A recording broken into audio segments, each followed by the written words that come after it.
દેવભૂમિ દ્વારકા ખાતે સાધુ મહાત્મા સતનારાયણ દાસ દંડવત કરતા કઠોર તપસ્યા કરીને પહોંચ્યા હતા અને દ્વારકાધીશના ચરણોમાં શીશ ઝુકાવ્યું હતું. મહાત્મા સતનારાયણ દાસ વર્ષ 2017માં અયોધ્યાથી નીકળ્યા હતા અને દંડવ્રત કરતા તેમણે જગત મંદિર સુધીની કઠિન યાત્રા પૂર્ણ કરી. આ દરમિયાન તેઓએ મધ્યપ્રદેશ, ઉત્તર પ્રદેશ, દિલ્હી અને ગુજરાતમાં ડાકોર સહિતના તીર્થધામોના દર્શન કર્યા. તેઓએ દ્વારકાના સંકીર્તન મંદિર ખાતે ભગવાન શ્રીરામના દર્શન કરી રામધૂન બોલાવી હતી.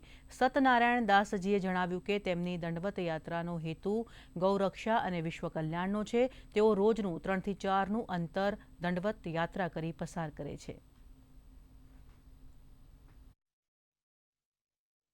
मध्य प्रदेश के पास मेरी जन्मभूमि है। वहाँ भगवान ने कुछ दर्शन दिया मुझे।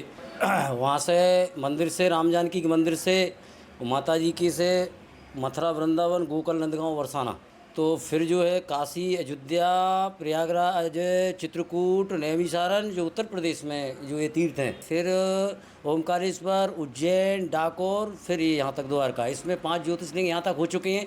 सोमनाथ गुजरात में जो आता है और नागेश्वर राह है। इस समय मैं आज द्वारका पहुँचा हूँ। एक दिन में 3 किलोमीटर चलता हूँ मैं। 2017 से विश्व कल्याण हेतु दंडवत यात्रा, गौ रक्षा हेतु दंडवत यात्रा।